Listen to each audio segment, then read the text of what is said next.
Good evening, dear friends.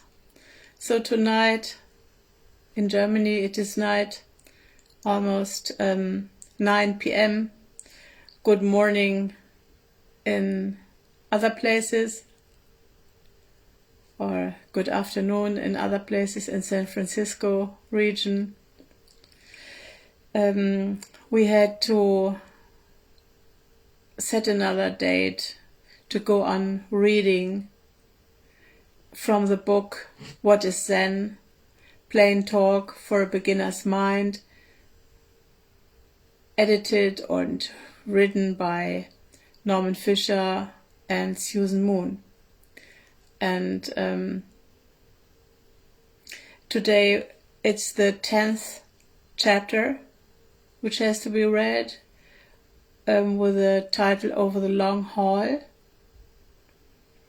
And it seems to be short enough so that we can do it on one evening. It's a pleasure for me to dig deeper and dive deeper and digest more, I think, of it by reciting it loudly. I've written to Shambhala. My webmaster reminded me of that because it's kind of a I mean, I'm reading the whole book, so I was a bit careless to do so without asking for permission. I asked the authors, but I did not ask the publisher, and I will write them again. I have not received an answer until now. So let's start. It's an interview, and Susan Moon Sensei is putting the questions, asking the questions, which are short, very short, or a bit longer. And Norman Fischer feels, as he says in the beginning in his introduction, much, how shall I put it, much challenged in best ways to bring forward more than usually because of their long friendship, personal and professional friendship. Maybe, and I hope you enjoy it as I do.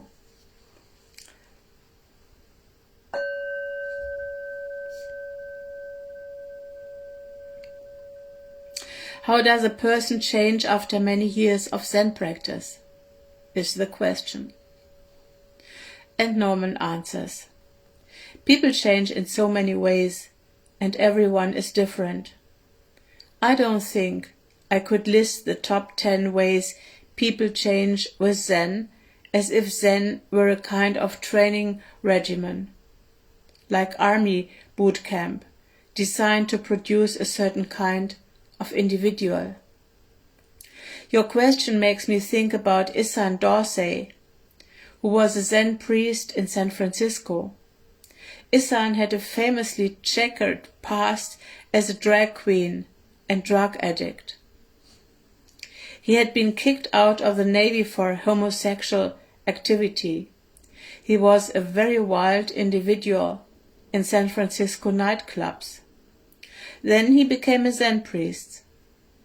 Some years after his ordination, he started one of the first AIDS hospices in San Francisco at a time when people were confused and terrified about the disease.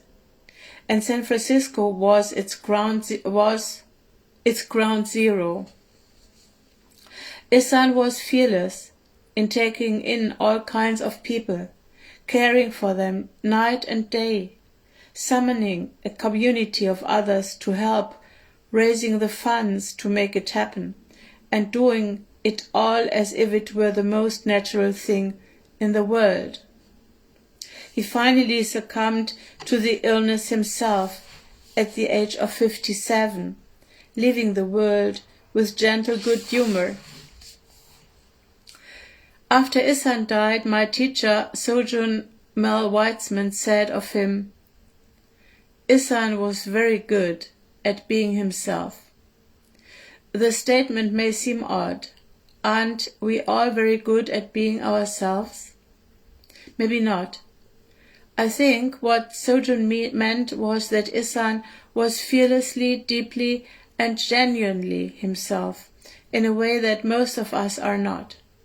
He didn't have an image of himself that he was protecting or advancing. He didn't have a notion of how he was supposed to be. He wasn't worried about looking good or looking bad. He was just himself. And as such, he was an inspiration to many. Most of us aren't as able to be ourselves as Isan was. Mostly we are worried about how we look and how we are supposed to be. We really do have an idea of ourselves we are protecting and advancing. We are too afraid to own our human treasure, which includes our genetic predisposition, our family heritage, and our own personal history, including our failures and our wounds. We have been scared by all that in various ways, and have retreated into lives that are less than they could be. Embarrassed by our limitations, we have tried to cover them up or improve them. But in fact, our scars are our treasure. Our uniqueness is an offering to the world. The story goes that as Isan was lying on his deathbed, a good friend and fellow monk said to him, "Isan, we are going to miss you." Isan replied, "Why? Are you going somewhere?" So yes, Isan was very good at being himself. He took what might have been a tragic and painful life and turned it into a joyful gift. He was an unusual person, but so is everyone unusual. This is the main change that any of us who practice Zen could hope for. That we would become very good at being ourselves. If I had to, I suppose I could make a wish list of personal qualities I would hope that Zen practitioners would acquire. I would hope that a Zen practitioner would be kind. Yet I have known Zen practitioners who don't appear to be so kind, according to conventional notions of what kindness looks like. I would hope that a Zen practitioner would be calm and patient with difficulties, though I have known long-time Zen practitioners who are not very calm or patient. I would hope that Zen practitioners would have a love for the practice and a willingness to share it with others. But I have known Zen people who don't like the practice at all and avoid the meditation hall whenever they can. I would hope that people who practice Zen learn how to make a situation or a relationship better, not worse. I would hope that they learn to see the beauty in whatever happens, to see that everything is empty and free already, not embattled and narrow as the world looks for too many. I would hope that Zen practitioners are unselfish most of the time, and that when they are selfish they notice this and try to let it go. Mostly the Zen practitioners I have known really are like this. Most of them are pretty courageous people you would like to have around in time of crisis. Even if they didn't have the skills to help, they'd very likely inspire you with their presence and their confidence, even if all was lost. Earlier we mentioned the 6 paramitas, 6 practices that define the Bodhisattva path: generosity, ethical conduct, patience, energy, meditation, and wisdom. These also might afford a sketch of the qualities we would prize and hope for in a seasoned Zen practitioner. Now Susan Moon is going on asking, how has Zen practice changed you? And Norman Fischer answers, in the 45 or so years since I started to practice Zen, I have changed a lot. Some of the changes have been for the better. These changes follow the lines of the wish list I just mentioned. I'm definitely more patient, less apt to fly off the handle even in trying circumstances, and less easily discouraged. I'm definitely kinder and more considerate of others, more willing to let go of what I think I want and to yield to another person or to circumstances. I think I'm a wiser person, more resilient, calmer. I think I'm less arrogant, more able to see my limitations and be humble about them. But there is no way to tell whether any of this is due to Zen practice or just due to the passage of 45 years, during which time I've been a husband and father and lately a grandfather.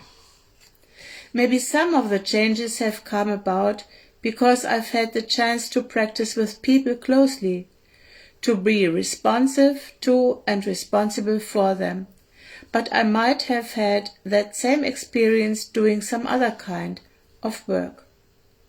So, to be very honest, I can't say Zen practice is responsible for whatever positive changes might have happened in my life. Assuming I'm even right about those changes, maybe I'm kidding myself. And who knows whether tomorrow something might change in my life, causing me to be a much less pleasant character. I'm not dead yet, so I don't know what kind of character I'm going to end up being. On the other hand, the effects of the last 40 years or so have not been entirely positive. I'm less good-looking, have less stamina, a worse memory, am less thorough and energetic in my approach to things, more casual and lazy, less creative, more forgetful of others, probably less serious about my Zen practice. On balance, I would not say that things have improved. Maybe I would have been better off not having practiced Zen. But to tell you the truth, the last statements make no sense on me, and that itself may be the most important benefit to me and anyone else who practices Zen for a long time. I understand that what is, and what is not, is not. There is no if only, no regret for the past being the past, and the present being the present, and the future being the future.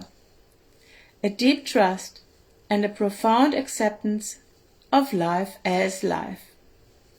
What other possibility is there, I wonder?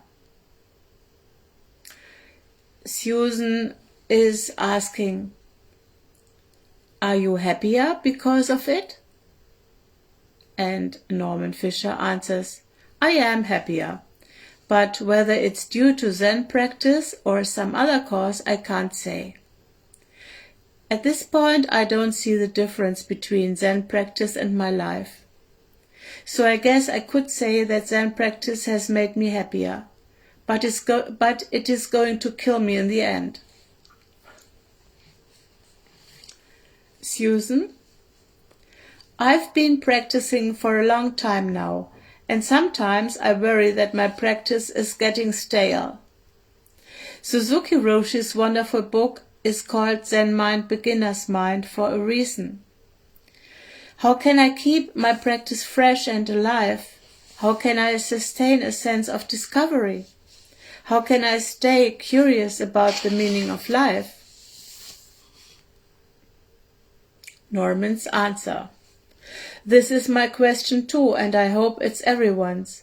It seems that you and I and all other human beings have a double nature.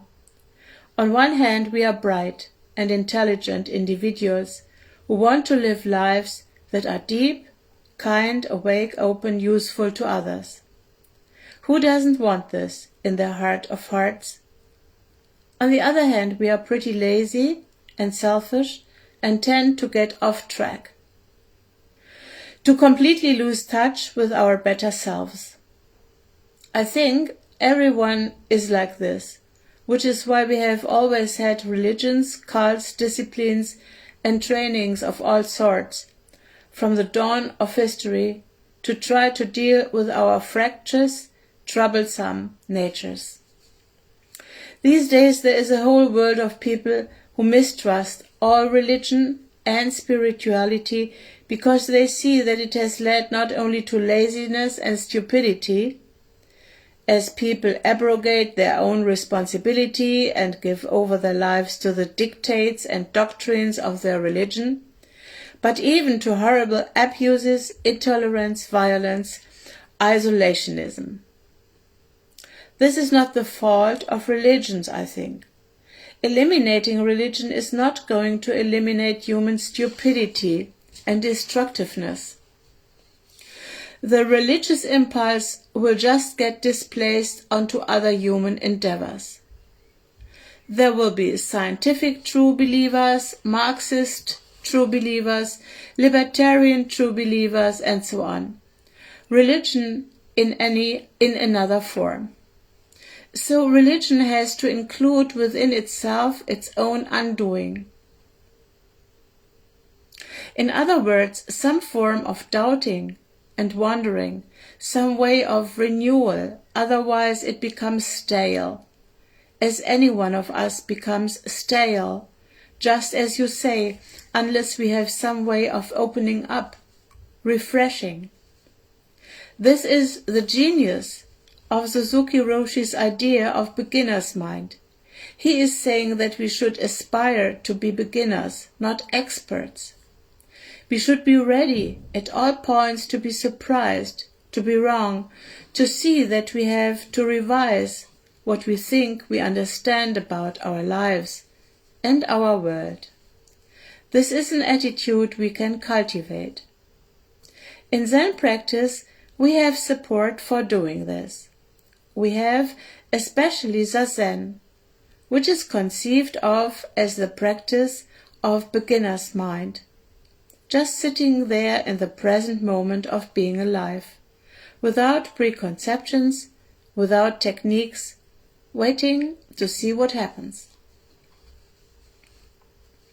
In talking about Zazen, Dogen encourages us to think not thinking.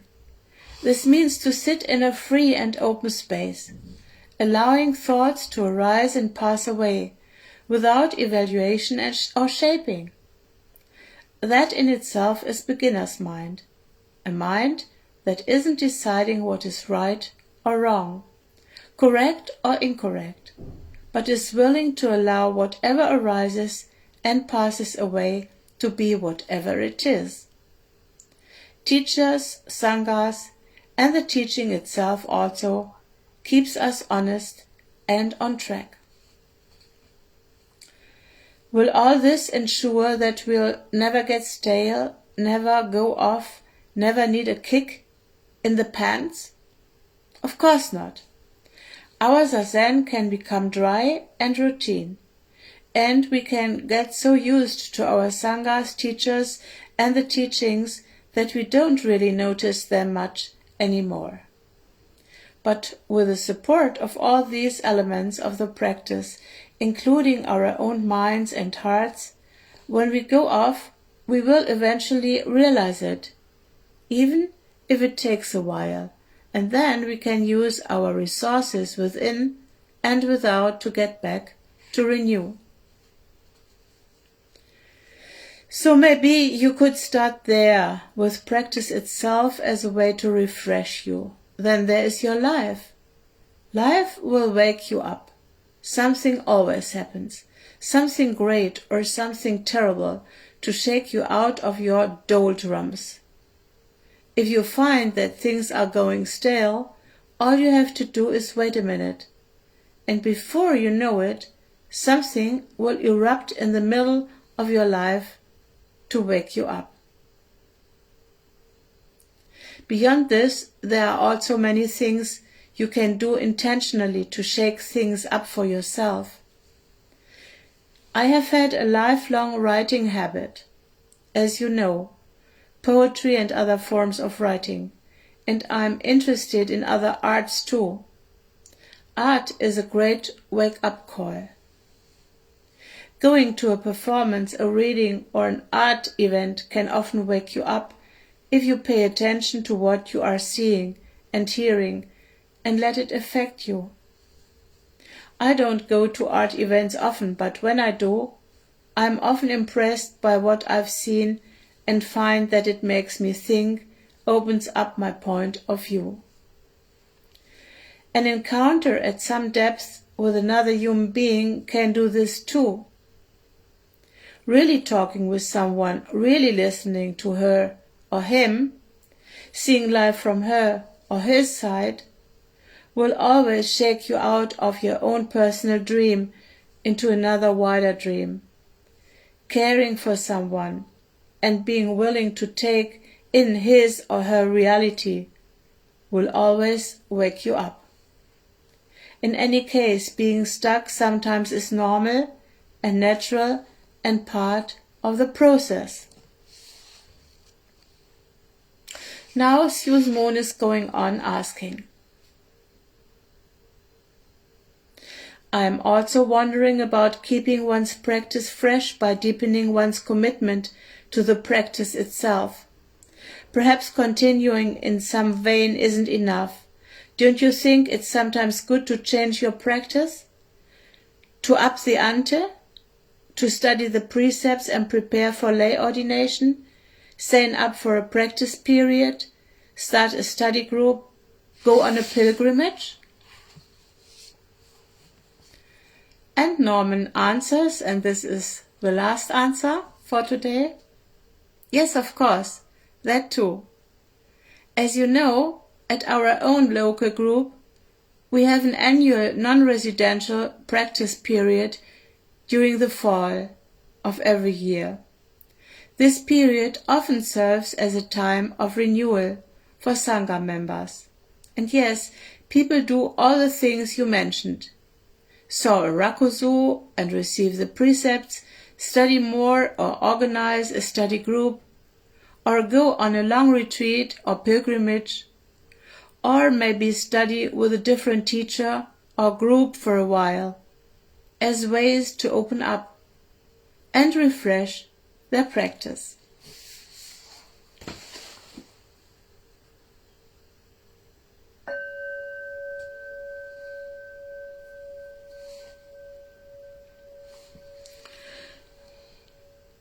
So thank you for listening.